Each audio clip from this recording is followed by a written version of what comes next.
CMD news కి స్వాగతం. నా పేరు ప్రత్యూష. ఈనాటి ముఖ్యాంశాలు. సిద్దిపేట జిల్లా హుస్నాబాద్లో గ్రామీణ పేదల సంఘం 6వ రాష్ట్ర మహాసభల సందర్భంగా పట్టణంలోని వ్యవసాయ మార్కెట్ యార్డ్ నుండి బస్ డిపో గ్రౌండ్ వరకు ఎర్రజెండాలతో కార్యకర్తలు భారీ ర్యాలీ నిర్వహించారు. అనంతరం డిపో గ్రౌండ్ లో ఏర్పాటు చేసిన భారీ బహిరంగ సభకు పలు రాష్ట్రాల వామపక్ష ప్రజా సంఘాల నాయకులు హాజరయ్యారు. ఈ సమావేశానికి ముఖ్య అతిథులుగా హాజరైన వామపక్ష ప్రజా సంఘాల నాయకులు మాట్లాడుతూ కేంద్ర రాష్ట్ర ప్రభుత్వాలు భూస్వాముల అక్రమ స్వాధీనంలో ఉన్న అన్ని రకాల భూములను పేదలకు పంచాలని డిమాండ్ చేశారు. రాష్ట్ర ప్రభుత్వం ప్రకటించిన 3 ఎకరాల భూ పంపిణీ కార్యక్రమాన్ని గ్రామీణ పేదలకు అమలు జరపాలని కోరారు.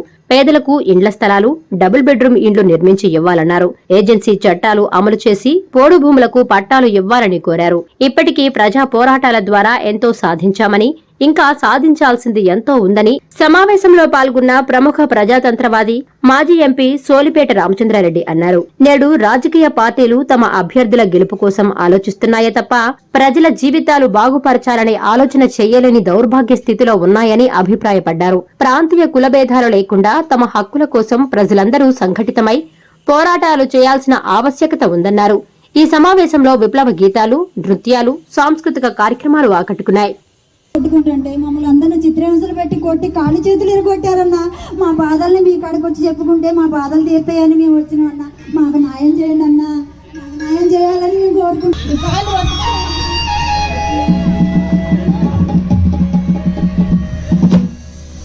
గిరిజనులు మీరంతా మీ సమస్య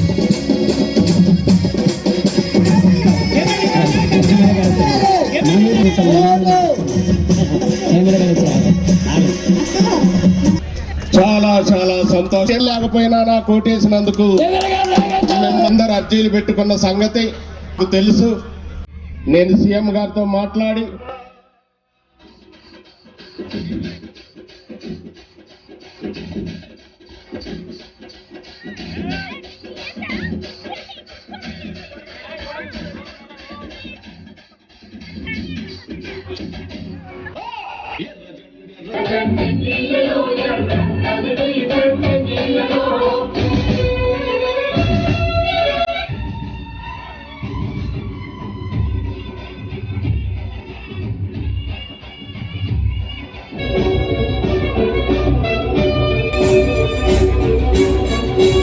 देश में जो भी क्रांतिकारी लड़ाई हो रहा है, जो भी क्रांतिकारी संगठन है, जो भी क्रांतिकारी शक्तियां हैं, फांसीबाग के खिलाफ हम कैसे लड़ाई लड़ सकते हैं. జరుగుతున్న పోరాటం సంతోషకరం. ఏదో కొన్ని అక్కడక్కడ మనం సాధించగలిగినా ఇంకా సాధించవలసింది చాలా ఉంది. దురదృష్టవశాత్తు మనం ఇంగ్లీష్ వాళ్ళని ఎల్లగొట్టడం సంతోషమే, కానీ ప్రజాస్వామ్యాన్ని తెచ్చిపెట్టుకున్నాం. ప్రజాస్వామ్యం అంటే ప్రజల చేత ప్రజలే స్వాములు, ప్రజలే స్వాములు అంటే ప్రజలే ప్రభువులు, ప్రభువులే సర్వం నడిపిస్తారు. అయితే ఆ ప్రజల అభిప్రాయం ప్రకారం ప్రభుత్వాలు నడవడం రోజు రోజుకు క్షీణించుతుంది. ఇప్పుడు పరిస్థితి ఎక్కడికి వచ్చిందంటే ఏమీ లేదు. ఈ రాజకీయ పార్టీల నాయకులంతా కూడా వారు తమ పార్టీకి ఎవరు ఎక్కడ ఏ సీటు వస్తుంది, ఏ సీటు పోతుంది, ఏ మంత్రి పదవి వస్తుంది, ఎవరు ముఖ్యమంత్రి అవుతాడు, మనకు అవకాశం వస్తుందా, ఇటువంటి ఆలోచనలలో పూర్తిగా నిమగ్నమైపోతున్నారు తప్ప మన ప్రజానీకం ఏమి ఇబ్బందులు ఉన్నాయి, ఏమి సమస్యలు ఉన్నాయి, వాటి పరిష్కారం కొరకు ఏం చేస్తే బాగుంటుంది అనేటువంటి ఆలోచనలు ఇంచుమించుగా మానుకున్నారని నేను అభిప్రాయపడుతున్నాను. ఇది చాలా దురదృష్టం. అందుకని ఇది సరిపోదు. ఇంకా మనం చేయాల్సింది చాలా ఉంది అని మనం చేస్తున్నాం.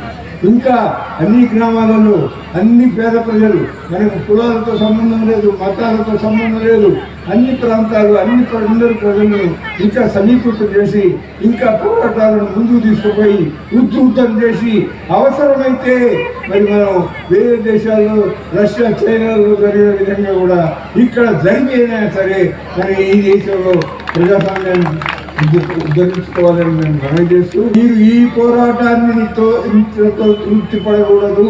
తృప్తి పడకుండా ఇంకా ముందుకు పోయేటువంటి ప్రయత్నం చేసి వీలైనంత తొందరగా మనం ఈ దేశంలో ప్రజాస్వామ్యం వచ్చేటట్టు, ప్రజాస్వామ్యం అనుగుణంగా పనులు నడిచేటట్టు, ప్రజలందరి జీవితాలు బాగుపడేటట్టు, దారిద్ర్యం పోయేట్టు అందరికీ కూడా అన్ని సౌకర్యాలు ఉండేటట్లు పరిస్థితులు ఏర్పాటు చేయాల్సినటువంటి పోరాటం చేయాలని మనం చేస్తూ